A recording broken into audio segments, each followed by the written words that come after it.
Hello, ladies and gentlemen, boys and girls, people of all ages, sexualities, and identities, and welcome back to another book review. It's been a while, hasn't it?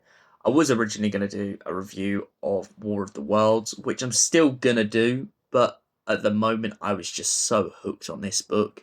So, without further ado, let's get into the story of Lungbarrow. The Doctor's current companion, Chris, is having bad dreams, and all of a sudden he begins to realise that in these bad dreams the Doctor seems to be a heavily part. The TARDIS gets drawn off course and the Doctor ends up landing on Gallifrey and finds himself within the House of Lungbarrow. As him and Chris begin to investigate, they get split up, and Chris begins to see the shadows of his nightmares coming to life. Alongside him, the Doctor's cousin Ois watches from under a table as the pair of them re-watch a hologram of the events of a murder. Elsewhere in the capital of Gallifrey, Leela is in a bit of a sticky situation. It turns out after her husband's concerns regarding his family, she goes to steal a data core to find out exactly what's happened to the House of Lungbarrow, a house that went missing a long time ago. Alongside this, in France, it turns out that Miss McShane, who now goes by Dorothy, is enjoying a nice evening to herself when all of a sudden she finds herself caught between a time stream. Once she goes on her time-travelling motorbike, she gets grabbed and pulled onto Gallifrey. Upon being arrested, she bumps into an alternate version of herself, which turns out to be something to do with the Celestial Intervention Agency. They have used this device in order to turn Ace against herself, in hopes that they will find the secrets behind exactly who she is. Ace, of course, being too smart for the intervention agency, soon cottons on that the fake Ace isn't her, has all the memories of things that she's done, but wouldn't have done at the time of her younger self. Back in the capital, it turns out that Leela is having a lot of problems after being locked up. Her good friend Romana, or Fred, is trying to get her out of captivity, but is struggling with the legal procedures. Leela soon comes into paths with Dorothy, and as the two collide, they find themselves trying to escape the capital with the help of two friendly canines. Once they are rejoined with Romana in her suite, Romana in her hologram vision gives the pair a device which they are entrusting to get to the Doctor. She asks them to go and search for the House of Lungbarrow. She's given them the last coordinates in hopes that they will be close enough to find the house. Back in the House of Lungbarrow, the Doctor comes into contact with many different versions of his cousins, and it turns out that they all resent him as they believe him to be the murderer of his great uncle Quentis. Quentis was the only member of the Doctor's family to have a general status, and he always pushed the Doctor to be more than he is. The Doctor always resented Quentis for this because the Doctor believed that he doesn't want to have power and dominion over others. Main villain in the House of Lungbarrow turns out to be the Doctor's cousin, Glospin.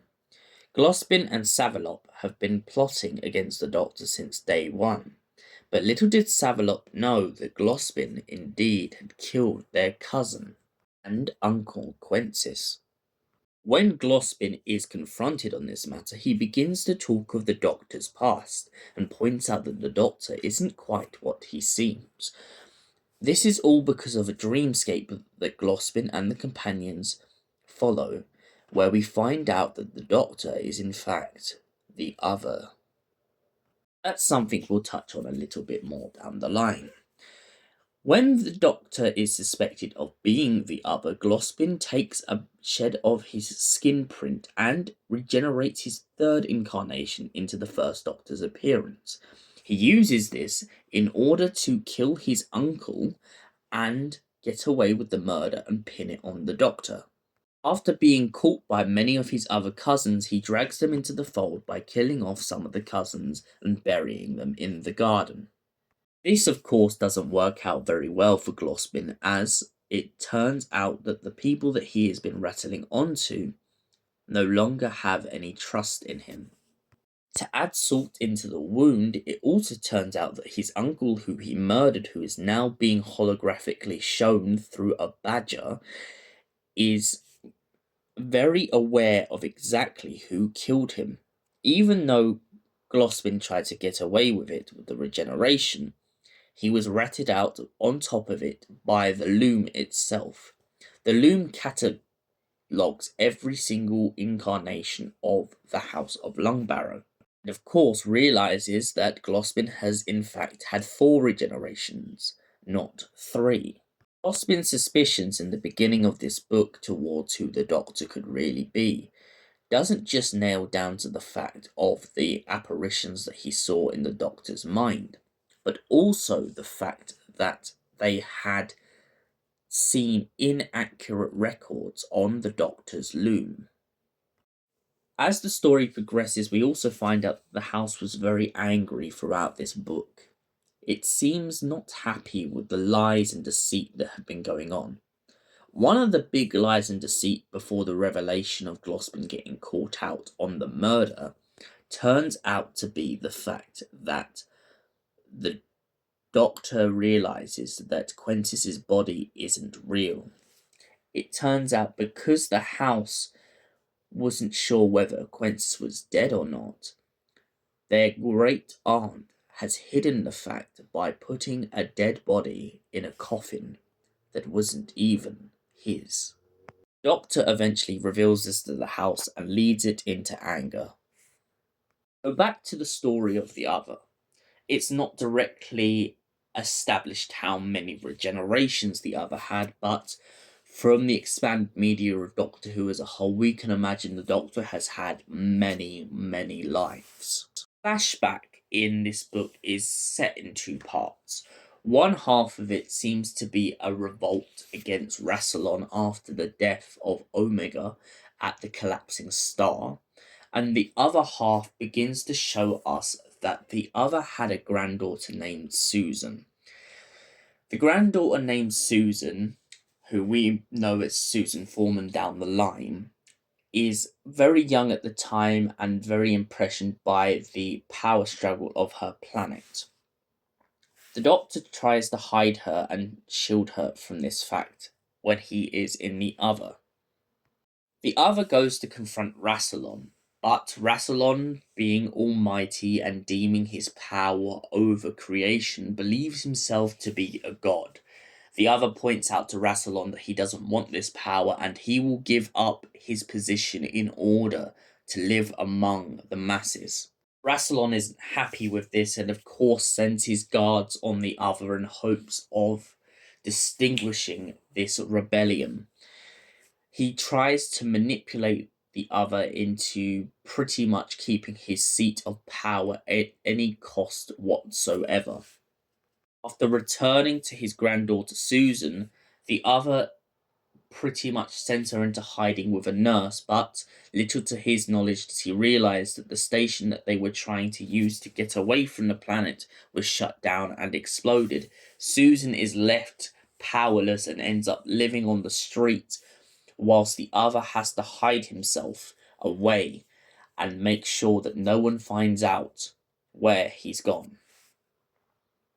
As Romana, Dorothy, Chris, and Glospin watch, we learn that the other had trapped himself in the loom and pretty much started a whole new regeneration cycle for himself. Later down the line, it's also revealed that when the other become the Doctor, he doesn't quite remember Susan. Susan becomes quite a distant memory for him, but Susan is very certain that the other is her grandfather, and she is quite certain that the Doctor is the same man. After the Doctor gets caught up when the Hand of Omega tracks him down during a festival, which I'm guessing was an homage to Rassilon's departure.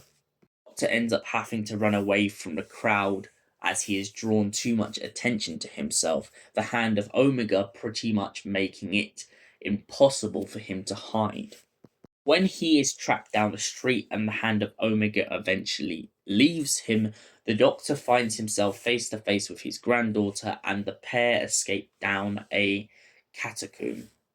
Once down there, the pair find themselves running and running and running, which I'm guessing eventually, from the implications in the book, leads to the Doctor stealing the Type 40 TARDIS, knowing the fact that he can never go back to his planet as he has been put under too much suspicion.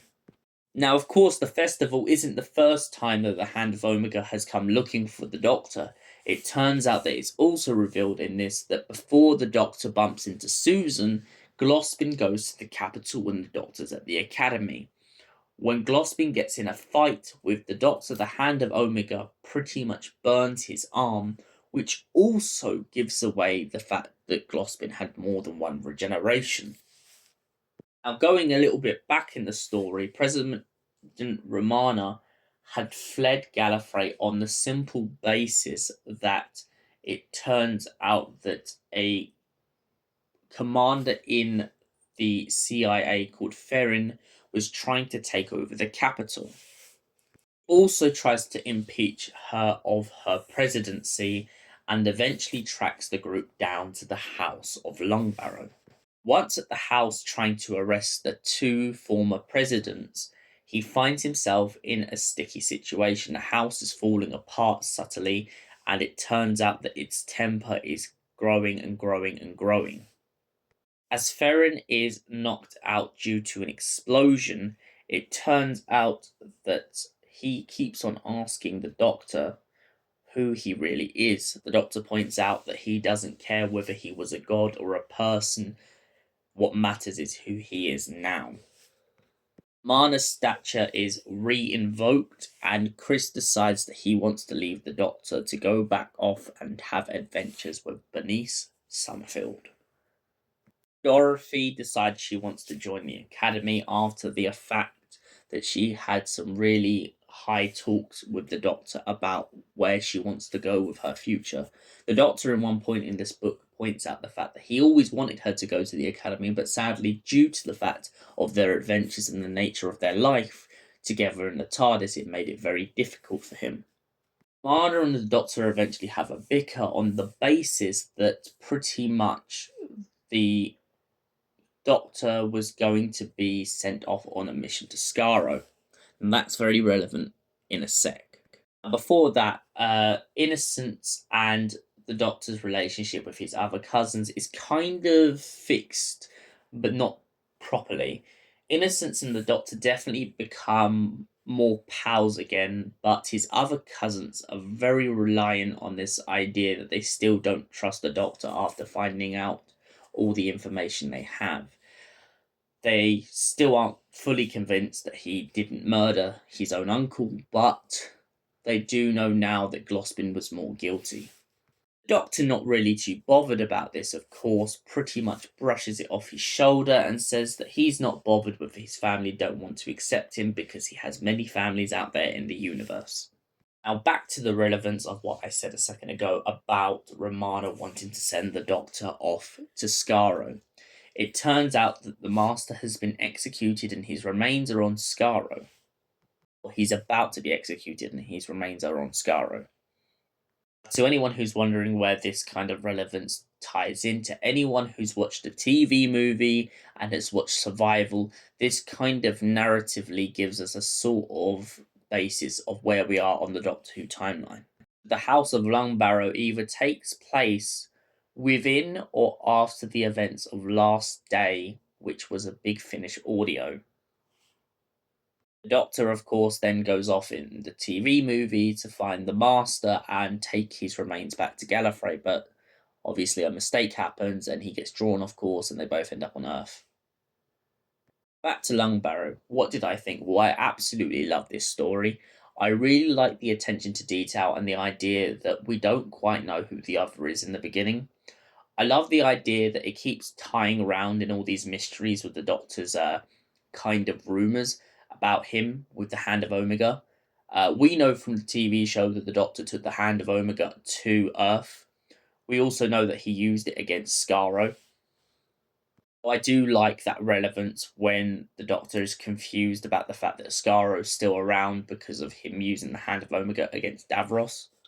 I also like the fact of the companions getting to meet and their different relationships between each other. I really heavily like this idea of the companions being his family. I've always felt that since watching and listening to the audios. I also loved like the gothic and dark themes in this book of possession. The Doctor feels like he's being possessed at certain points, and the fact that his and Chris's minds were like kind of intertwined really helped elaborate that theme. For that reason, I give Lungbarrow a solid 10 out of 10. Thank you for watching, and we will see you in the next book review. Till then, stay beautiful and goodbye.